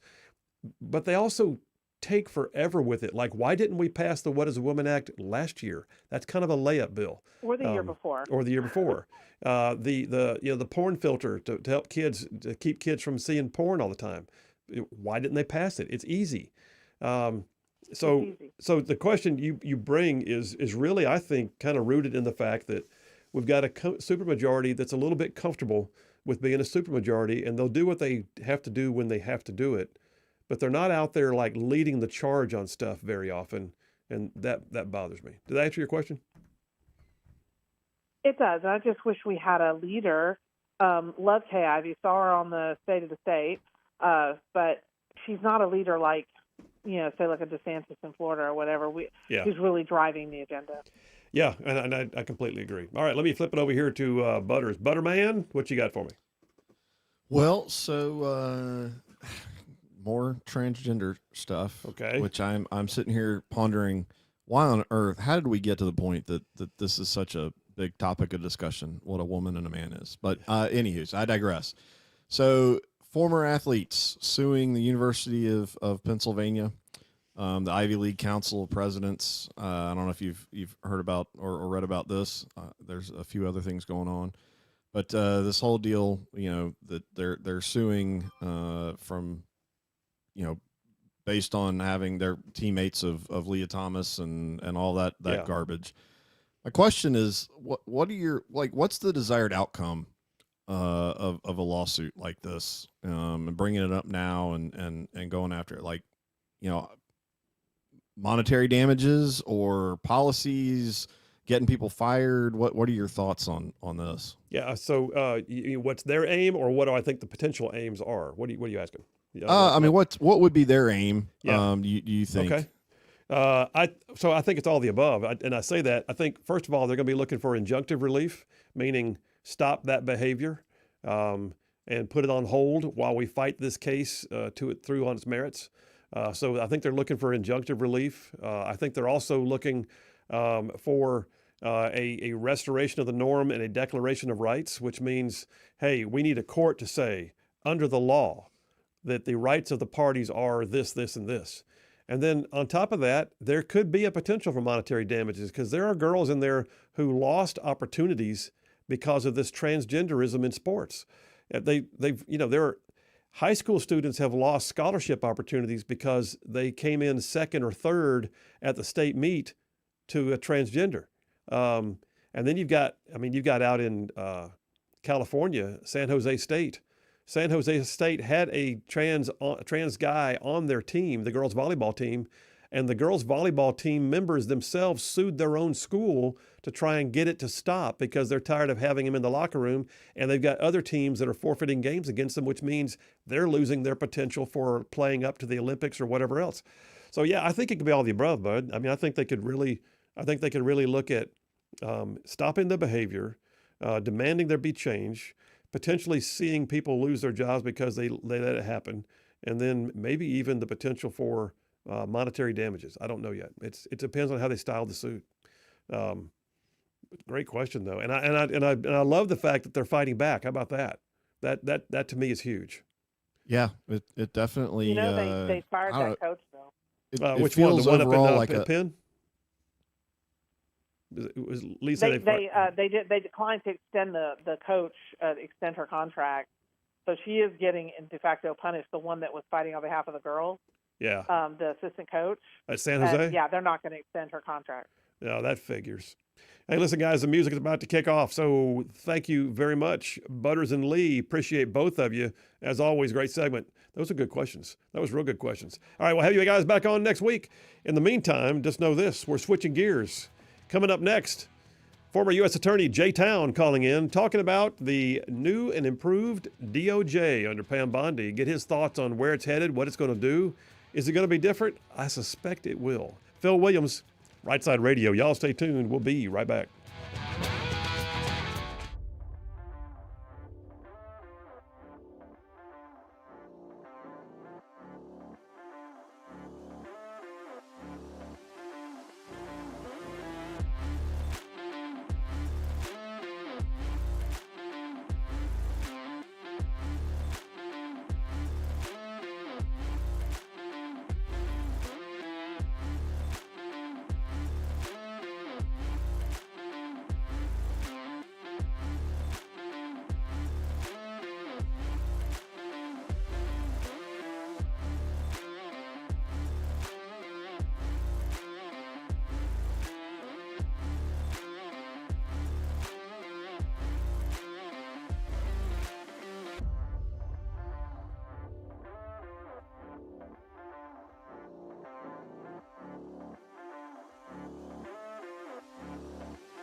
You're listening live to Rightside Radio with Phil Williams. It's hard to go wrong when you're on the right side.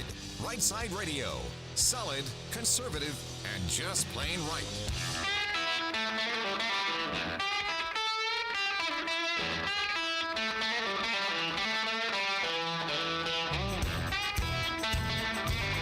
Alabama and Tennessee's syndicated news talk leader, Rightside Radio, Phil Williams here live in the Rightside studios. Man, we got the local, the state, the national, sometimes the international, and oh yeah, like the dude just said, solid, conservative, and just plain right. Well, welcome to hour number 3 here on the Thursday that gets you to the Friday, and we've been really talking about the Trump team just bringing the scunion, man. We've been talking about them bringing like the whole shock and awe campaign. And the libs are on their heels right now. Well, so right now, HHS under RFK wants to go MAHA, Make America Healthy Again. DHS under Kristi Noem wants to go MASA, which is Make America Secure Again. And the DOJ now under the brand spanking new Attorney General, Pam Bondi, wants to go MASA, Make America Safe Again. All right, well, I'm going to bring somebody on who's got some insider view on this stuff. Jay Town, been on the show many times. He's a former U.S. attorney appointed under the previous Trump administration. He's also a former Marine, a JAG officer, degrees from Notre Dame and Seton Hall, and he's on the phone like right now. Jay Town, how are you doing? Like right now. How are you, Phil? I'm good, man. Glad to have you on. Thanks for making time for us. Of course. Thanks for having me on. It's important right now that people are getting the kind of information you're willing to provide them about what's happening in Washington right now, because if you're watching legacy media to get information about what's happening inside any of the departments that you just named or any of the 17 that you didn't, you're going to be misinformed. Yeah, absolutely. And then we're also going to find out, too, that part of the misinformation was because USAID was funding them, and that's all that. Hey, listen, it's every day, man. Hey, let me ask you something. Former U.S. attorney, I mean, you saw the inside tracks at DOJ. You've worked with the attorney generals in the past. Pam Bondi, I'm assuming you've had a chance to meet her at some point, but your thoughts on where this is headed and what is she going to accomplish? What are you expecting? Well, she's eminently qualified. Yeah. And she's a very nice person. Todd Blanchard is going to be the deputy AG, also eminently qualified. Todd was the president's defense counsel in the Manhattan case and a number of the other cases, the Jack Smith cases as well. Yeah. Very competent guy, 10 years at SDNY in the U.S. Attorney's Office there. And this really is a different, one of the things that I think is so important about this DOJ is that a lot of the people that are taking on big roles aren't coming up through the ranks necessarily, right? They have a fresh perspective on what the matrix should be, what the metrics should be, like what does success look like? And I think that it's been a really big ship moving very slowly, and success was just what we did last year, maybe +1, and that is not at all what I think General Bondi is looking for, or Deputy AG Blanche. And when Prakash Patel gets into the bureau, I think, what we're hearing as far as, for instance, let me give you a great for instance of the misinformation that we've all heard, Phil. So we all, on Friday night, the media, the apoplectic nature of the talking heads about this memo that went from acting DAG Emil Bove over to the FBI saying, I need the names of everybody in the Bureau that worked on a January 6th case. That's all he said. That's all he asked for or demanded. And then the response back was, we're under siege, right? And this is the retaliation. Everybody's going to, well, nobody suggested anybody was going to be terminated. It was just going to be a personnel review, one by one. But okay, fine. But you know what led to that nobody's reporting is that Bove really just asked for about a dozen, the names of about a dozen people that worked on just a couple of cases. And Driscoll, who was the acting FBI director, refused to give it to him. Oh, Said, wow. all right, I want all of them then. Wow. Right? And the I want all of them memo got leaked to the media, not by Brian Driscoll, but by somebody else. And, it was forwarded around very quickly, I'm sure. And we're all going to, 5,000 FBI agents out of, there's only 7,000 FBI agents in the 33,000 strong FBI. The rest are analysts, administrators, stuff like that. So, my goodness, now we're putting national security at risk just because Trump hates the people that prosecuted the J6. Not at all what was going on. And so that kind of the very irresponsible reporting is going to continue. Everything these folks do, that they remove somebody from their home. It's not their home. They're in government housing, first of all, and two, they're an illegal immigrant. There's a sheriff up in New York that said it's not against the law to be in this country illegally. He said that out loud, Phil. Can you imagine those words? It's I don't even know how to even justify it. And he cited some Supreme Court case, Arizona versus United States, which was a state law that was analyzed there that made it a state crime to be in Arizona as an illegal immigrant. And, immigration and naturalization is strictly a federal province, and federalism prevailed there. And that's why that case was decided the way it was. Had nothing to do with just the sort of the legal sentiment that being in this country illegally is not against the law. So there's a lot of folks out there playing lawyer, a lot of folks out there playing tough guy. But I admire what this Department of Justice is doing. One of the other things they're looking at is the prosecutors that prosecuted the J6 defendants, right? I need to know who they are. Right. That's all they've asked for thus far. Nobody's really been fired yet except for the Jack Smith team, which what did they expect? Do those people really expect to stick around? They're going to get a raise and promotions and corner offices. Yeah, sure. No, I'm in charge of the criminal division now. Whatever. No, you guys moved your chips all in, and the guy drew an inside straight flush and won. You lost. Get the hell out of here. So but what they're doing with the J6 prosecutors at Washington D.C. U.S. Attorney's Office is saying, okay, I just need to know who these people are, and they're going to look at their acumen, how long they've been there, whether or not they're really just in their sort of 2-year probationary period or whatever. But also keep in mind there are 1,500 J6 prosecutions roughly. Yeah. 450 of them were overturned on appeal. 1 out of 3, right? I mean, is there ever been a level of incompetence at that staggering rate before? Well, it'd be irresponsible for them to say, you know what, you prosecuted 30 cases. Sure, 10 of them got overturned, but you're still really good at your job. I prosecuted maybe, and this isn't me being immodest, but somewhere north of 10,000 defendants in my career. I've never had a case overturned on appeal. It's very rare. It's hard to have that happen unless you're just bad at your job. Okay, so let me ask you then. Let me jump in and ask you this. Sure. So Sure. That being said, the Chicken Littles that are out there wringing their hands and screaming that the sky is falling and that we're about to have persecution in the ranks and everybody's going to lose their job, I'm of the mind that some do need to lose it. There needs to be some culling of the herd here. And do you believe that we're going to see some downsizing, some deep staters, some bureaucrats being sent to the House? Oh, sure. Absolutely. I mean, they're incentivizing it in like 10 different ways, right? One is the 8-month buyout. The other is just sort of your time might be coming. You might want to sharpen up your resume and start getting some work somewhere else. And they sort of self-deport out of government. And then 3 is just you can't be here anymore. Go ahead and sue me. Go ahead. And we'll conduct discovery about how you bored your neighbors for 3 years, telling them how awful the Orange Man was, and how you can't wait to see him and all of his cult in prison. Because you know what we get when you sue us is we get discovery. That's right. And that's not just your government emails. That's the neighbors that you bored. Yeah, they're going to get knocks on their doors by the Department of Justice who's defending the lawsuit, and that's going to be 3 years from now when you resolve that. Your government career is over anyway. So they're doing it the right way. It's not just the downsizing of government, but if they need to start taking these positions in my view, Phil, and the FBI here in Huntsville is a great example. You got 10,000, maybe more FBI employees in the Baltimore, Washington, D.C., Northern Virginia region.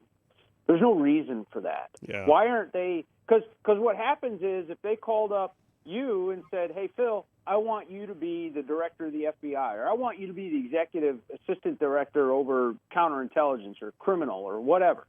Well, guess what? You got to move your 13-year-old kid and your wife and say goodbye to all your friends and move up to Washington, D.C., where it's 3 times as expensive. You're going to take probably a pay cut, right, and to do it. And it's a ridiculous decision to make, no matter how much sense of duty you and I have. Well, you start putting those positions out in the field where you can fill those positions with somebody from, Chicago or St. Louis or Huntsville or Dallas, Texas or whatever, because that's where that headquarter position is now, and the staff around it. Well, now you got people in the Bureau that don't think like people that live in Maryland and Washington, D.C., in Northern Virginia, right? Deep blue areas. You start getting sort of a reflection of America working inside of the FBI. And you have the best people doing it as opposed to the best that are available from Baltimore. Right? So that's just a bad idea. So, Will, with about a minute and a half left here, do you foresee, though, that there's going to be – is Pam Bondi expressed interest in the idea of sort of disseminating the workforce of the DOJ out into the field more? Yes, I think, so on the main justice side, the prosecution side, the way they would do that is they would, when there's people departing from the main justice, from the RFK building, they take that FTE slot, that personnel slot, and they push it out so that the field can have another AUSA somewhere. And they can, because that's where crimes are prosecuted. Right. Nobody in that RFK building is prosecuting anybody. Right. And for the Bureau, it's to, maybe chop up those silos and ship them out to the field so that you got more people in regions that are at a headquarters level. There's no reason to meet around a wooden table in 2025 if you're in a big agency like the Bureau. And so I think that you'll see both of those things happen to some degree in the next 4 years. Well, big doings, man. I mean, I can't wait just to watch this. I mean, every single one of these appointments has been opening doors for things, including Doge, which is not even an appointment. It's just like a czar almost for expenditures. But so good. Yeah, it's awesome. Well, it's like a target-rich environment for a radio show like mine, I can just tell you. But listen, man, we appreciate you. Want to keep you on the short leash so we can call you back in and get some more info as you hear it and see it. But in the meantime, thanks so much for your time today. Semper Fi, anytime. All right, Thanks. We'll see you, Jay. Take care. Yep. Oh, wow, that was a lot, and that was and it's interesting. I think we are going to see. I agree with Jay. I think we are going to see an effort to try and push the workforce away from the ivory tower and out into the field for the FBI, the DOJ. I think that's going to have to happen. I think it needs to happen. I think it's not only good for the workforce. I think it's good for the American people. And then at the same time, I do agree. I think we're going to see them stop, just looking aside when things like that sheriff in New York decides, I just don't feel like, that's very illegal being here illegally. I'm sorry. Guess what? We're coming to your house. And then all these Jan 6 people that investigated, let them sue. There's not going to be a massive witch hunt persecution. But you know what? If they do find things, and they should look, if they do find things that were untoward, unprofessional, or unseemly, if they were a prosecutor who had a 1/3, reversal rate, my gosh, that's epic bad. Then they do need to go. They just do. And I love how he said, and guess what? We'll do discovery and come knock on the door, and all the neighbors you've been boring for years about what you're going to do to the Orange Man, we'll find out what they had to say. Very interesting stuff. I love it. We're going to talk about it more when we get back. We're going to take a break right now. Phil Williams, Rightside Radio. Y'all stay tuned. We will be right back.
And we are back. Phil Williams, Rightside Radio. Solid, conservative, and just plain right. Just, I mean, like, man, pulling pins on truth grenades.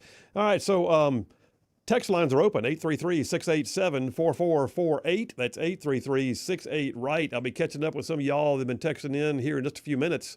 833-687-4448.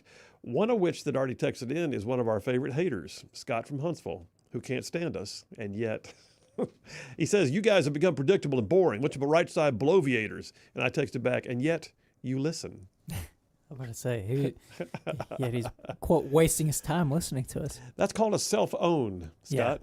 A very hard self-own when you say, y'all are awful, and yet you have to text in because you were listening to the show. You took the time to text in the show. That was awful. All right, hey, this whole thing about Pam Bondi being the new Attorney General, she did come out with some directives on day one. And I'll say this, too. We're wondering, what's going to happen with the rest of the confirmations. You should know that even CNN is admitting that Trump is winning right now. That had to hurt. CNN chief analyst Harry Enton was looking at the nominees and the cabinets and talking about the predictions. And at one point, Tulsi Gabbard was like at a 50-50 chance almost of getting confirmed. They're saying that now her chances have skyrocketed up to a believed 92% chance of confirmation. Same for RFK. But this guy Enton from CNN said Donald Trump, simply put, is winning. Only one pick so far has been withdrawn or rejected, and that was Matt Gaetz. And that looks like it's going to be hold through the rest of this, and we'll have to wait and see. The bottom line, though, is Trump's picks have been doing better than the average in terms of getting through the United States Senate. Simply put, in a word, he said, he's winning. Yay. Now, she's in. What is she doing? One of the first things she said she was going to do is stop the weaponization of government. I mean, she literally came in and gave an immediate directive that the weaponization of the Justice Department stops, like now, and that she will be looking into the files. She will be checking to see that things were done professionally and above board and in line with the law. And look, she's going to be impartial. If she finds Republicans or people who are right-leaning in their thoughts did something wrong, she'll make sure it's known. But I do believe this. I think that she's going to be able to navigate the whole, thorny, environment of D.C. And probably lay waste to some, backroom, deep state crap that we've been seeing for the longest time. And I've got to say, she's eminently qualified. I look at it now and I'm trying to figure out why he nominated Matt Gaetz to begin with. JP, you can comment if you want to, but Matt Gaetz was the one that everybody went, what? And then because Matt Gaetz stepped out, we got Pam Bondi, who appears to be far more qualified. I had an easier time getting confirmed, but is nonetheless, controversial in the eyes of the left. But yet, wow, and so I'll just be honest with you, it's a big deal, and I think we ought to make sure that we keep an eye on Pam Bondi. I think she's going to do a pretty amazing job as AG, and I think she pretty much already is, and she's only been in office for 24 hours. All right, we're coming right back. I'll catch some text messages, and if I have time, I'll tell you about some of the big grift, the things that USAID has been spending your money on. Phil Williams, Rightside Radio. Y'all stay tuned. We'll be right back.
Hey, all you Rightside ruffians out there, you are listening to Rightside Radio, solid conservative, just plain right.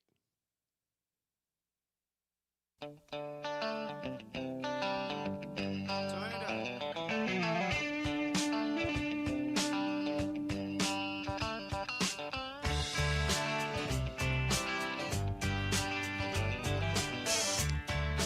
And we are back. Phil Williams, Rightside Radio, solid conservative and just plain right. Just covering down on some major ground across the southeast U.S. of A. Y'all, I'm talking about from Huntsville to Chattanooga, from Tuscaloosa back to Gadsden. I'm talking about all the way down to that pretty little town on the plains called Auburn. And yeah, so I'll honor his time. Mike from Harvest. Hey, Mike, how you doing?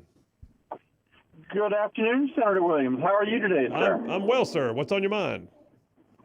Well, while Pam Bondi is investigating who was prosecuting the J6ers, perhaps she may want to look at who started the investigations and surveillance into the Catholic churches, Latin masses, and the people who were asking questions at PTA meetings. Yeah, absolutely. And the grannies who prayed outside of abortion clinics that got arrested for praying. Yeah. I totally agree. There's been an actual, in fact, I just saw today, now that you say that, Mike, that, and I've forgotten who it was, Pamela Schreier, I believe, who is a, well-known evangelical female, person who just got appointed to a position where she's going to be working in the DOJ as a consultant to advise on how to avoid encroaching on religious liberties. I had a hard time getting that out, but there it is. All right, Mike. No problem. Thank you, Senator Williams. You have a wonderful day, sir. All right, sir. You too. Thank you so much for the call. He's right. I mean, the AG's office has been used to try to crush people for daring to have a belief, to daring to have a religious liberty. I mean, think about what they did with things like, the vaccine mandates. It wasn't all DOJ, but what I'm saying is the Biden administration was, everything it did seemed like it was attempting to step on values, faith, tradition, even patriotism. So yeah. Hey, let me jump in. I'm going to do text message here in a minute, but let me jump in. I gotta go down this list. So I had a dipper set, and I'm gonna squeeze it in here, and I called it the Big Grift. This USAID thing, I'm going to be honest with you, I think this is one of the biggest stories of the decade. We are finding things out and I don't think we're done. I think they're going to be releasing the list soon. And I wish I could say people were going to go to jail. I can't guarantee you they will. This is like finding out that the chef who was given access to all the ingredients was making things and you didn't like the way he was baking them, but yet he had been authorized to bake them. That's unfortunately where we are right now.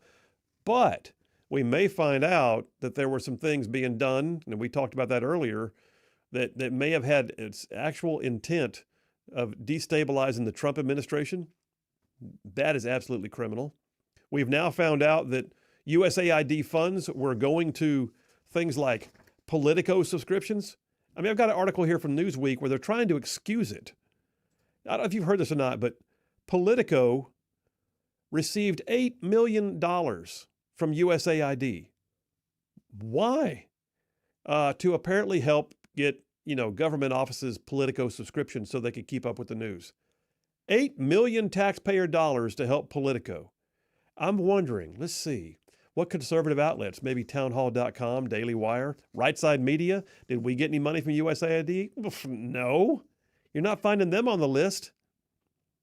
It's all the liberal media arms, the same ones who helped suppress the Hunter Biden laptop, the same ones who helped, go down certain roads against Trump and about, the Russia collusion stories. And we're finding out now they were sucking down millions of taxpayer dollars and then helping the administration to battle against the right side of politics.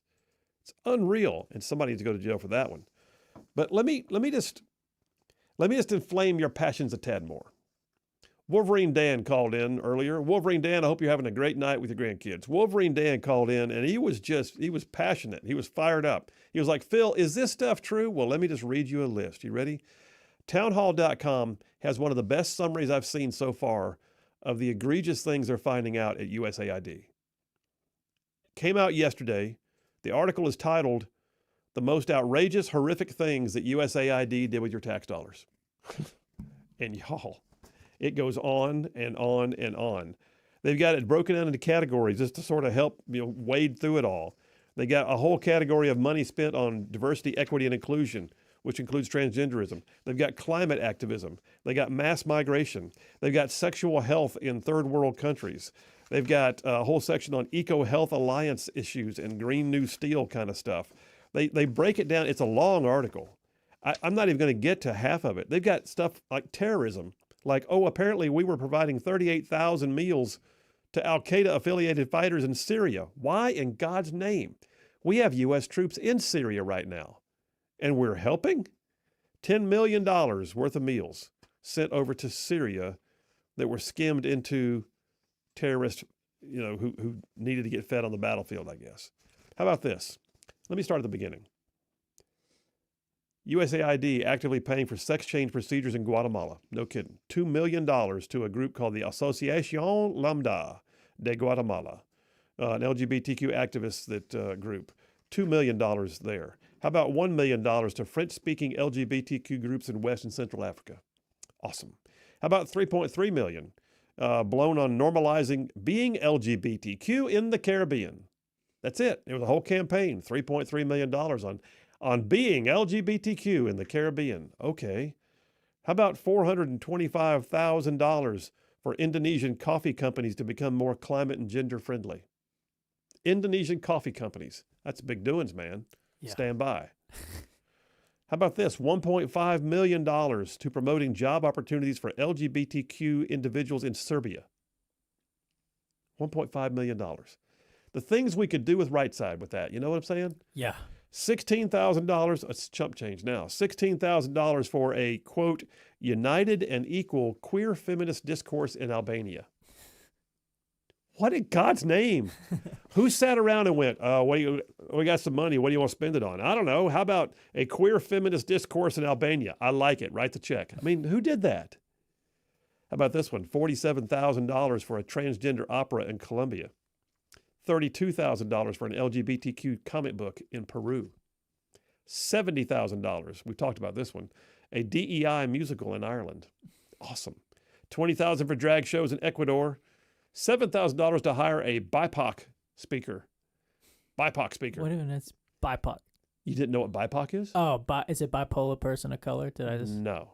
It's Black Indigenous People of Color. Oh, that was close. Yeah. But you know what? We can make up anything we wanted to. And yeah, they'd probably go, okay. Yeah.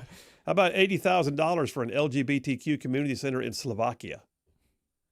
Well, they were packing them in there, man. Yeah. Backgammon night at the LGBTQ community center in Slovakia. $80,000. How about we move into climate activism, shall we? How about 1.5? I hope I'm making y'all mad. By the way, these are your taxpayer dollars. Wake the frick up. I mean, this is stuff that you should be going, wow. And you should be asking for whoever your senator or congressman is to press forward on this and to find out if there was corruption. Is it rampant negligence? Is it little bitty intern activists who thought it'd be cool and they got their money for their feminist queer discourse in Albania? Or was there corruption? I want to know. Climate activism. How about $1 million to help disabled people in Tajikistan become climate leaders? What the heck? What does that even mean? Are you in a wheelchair? Yeah. Where do you live? Tajikistan. We can help you become a climate leader. We have the money. That's what this is. It doesn't shock me at all, honestly. How about $1.5 million to empower women to adapt to climate change in northern Kenya? Can you get any more niche than that? No. That's what empowering just women in only northern Kenya to adapt to climate change. What does it mean to adapt, by the way? What are they doing? How are they adapting? Getting sweaters. I don't know. I mean, this list keeps going. I'm going to wear this out, but I got to do it. I mean, look, I go down these roads so that you guys don't have to, so that I can tell you stuff, and so you can turn around and have those water cooler conversations and talk to people. And when your liberal uncle or your know nothing nephew comes to Thanksgiving dinner and says, well, I just don't agree. I don't think that's really a big deal. I don't know why you think this is so big deal. You could say, did you really want to spend 446,000 taxpayer dollars to expand atheism in Nepal? Because that's on the list. Did you really want to do $2.5 million to put electric vehicle charging stations in Vietnam? It's just, what? It gets more and more niche as we go. How about $55,000 just for female and LGBTQ plus journalists about climate change in Argentina? That's on the list. I'm going to read that again because I can't even get over that. $55,000 for a presentation by female and LGBTQ journalists to warn about the impact of climate change in Argentina. That's about as narrow a focus as we could possibly ask for. And if I've seen so many of them say, well, that's chump change, but those stack up. You had one after another, after another, after another, after another, and it all adds up to a crazy amount of debt, and not only that, but to absurd things like that. It's waste, fraud, and abuse, too. This is actually our taxpayer dollars. Mm-hmm. At a time when we got people in North Carolina still living in tents. Yep. Well, California has got people whose whole entire neighborhoods are destroyed by fire. And we got infrastructure that needs to be healed. We got $36 trillion in national debt. And we're spending, how about this? 45, okay, we spent, let's see, what did we say the cost was? Yesterday I had it on the show. It was I'm going from memory, $484 billion a year during the Biden administration is what illegal mass migration cost us. And yet, apparently, we were helping because $45 million in USAID funds went to help feed people near the southern border. Yep. Even to the extent of giving out $14 million in cash vouchers so they could buy groceries as they came across our southern border.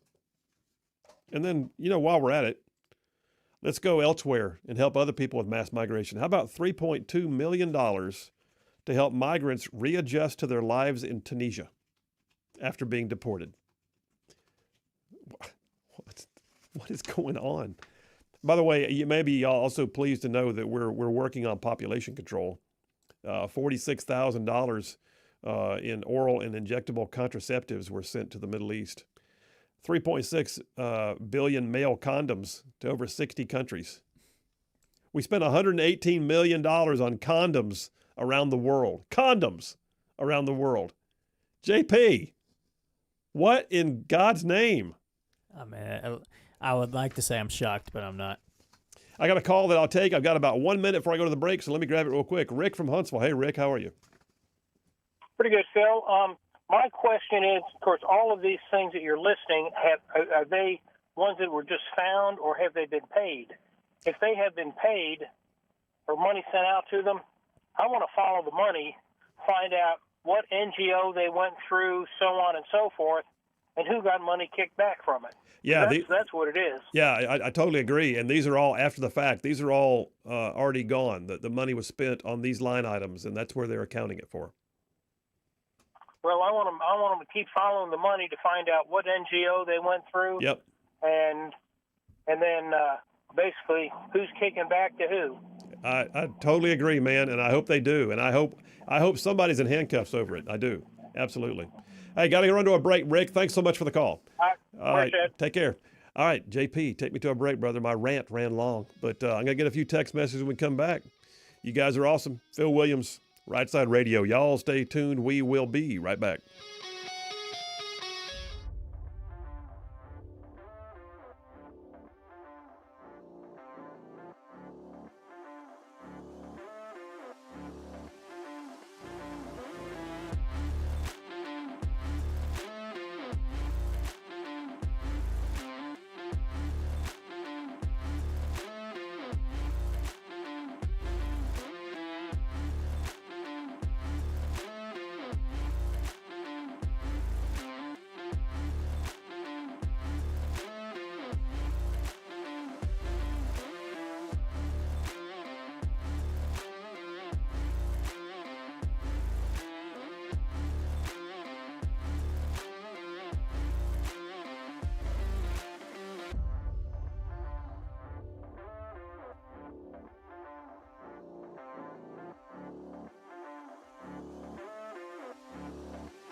And we are back. Phil Williams, Rightside Radio. Solid, conservative, and just plain right. Making common sense like a superpower.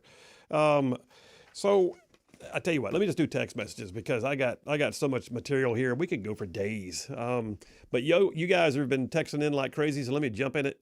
Gary from Decatur says, the text I sent the other day about the empty aisles in Walmart referred to the Sundays that our local Walmart was swamped with illegals and new. Oh, wow. No kidding. Did not know that. Empty aisles, it says, equals a Trump effect. Wow, that's interesting. Lynn from Knoxville, Tennessee, checking in. We appreciate it. What'd she send? She asked for if we had a link to those USAID abuses, and I sent her the link you were reading from. The town hall? Yeah, great. Said, thank you. Yeah, and by the way, that's a great point. All the resources for the show are on our website. Every time you hear me, sitting here rattling paper, those resources are available to you on our website. We aggregate all those. I resource the show early in the morning, and then is it you or Butters that puts the resources up? You do? Yeah. Thank you, JP. So the website, I think it's been updated in terms of the old live stream page has been taken down, but the new one has, a date for every show. So you just click on the date of the show and it'll have a recorded version or the current live part of the show. But then below it, you'll have the resources if you guys want to go check it out. Yeah, on absolutely. The website. But I did see you sent Lynn from Knoxville that town hall article. Thanks, Lynn. John from Huntsville saying the grades are in. Butters and Lee both get an A+ for their equally amazing performances. Phil gets an A+ for his magnificent performance. However, today's winner is obviously JP with a perfect A+ for his awesome Mitch McConnell turtle joke. Congratulations, by the way, JP said I'm writing a song about you titled The Great Sound Effect Man. Nice. That feels a little weird, but okay. Kenan from Huntsville says, I want to know which congressman voted for the bill that funded the USAID garbage. They all did. Anybody who passed the budget voted for it. But like that's part of the pork that's all in there. Yeah. I'm glad a bunch of, maybe not that bad, but that's the kind of stuff they sneak into the bills. It's like, oh, you don't want to have a government shutdown? Well, sneak in a transgender opera from Tajikistan and let's sneak it in there. Although I will say this, the things I read you were not in the budgets. The $40 billion to fund USAID operations was in the budget. Mm-hmm. USAID made the decision where to send it. So they took the 40, whatever. Oh, I see now. So all Congress did was create the pot of money, which is still bad. Mm-hmm. They didn't have near enough oversight. They were doing what they wanted to do. They acted like they had no bosses. And so, USAID just got a batch of money, and then USAID went, give some to the queer feminist, in Albania. So that's a sole indictment on the organization because, it's not just individual, Democratic senators sneaking it. Like that is the organization as a whole making that decision. But I will say this, Congress did a horrible job at oversight. Yeah. Jay from Hartselle, I'm sending all the condoms to terrorists if they'll keep them from breeding. Okay. Nice. Was it Trump claimed that they were using them to make bombs? Hamas was? I haven't heard that, but I would not be surprised. He said it in, I can't remember where it was, but he said they're using them to make bombs. So let me get this straight. Condom bombs.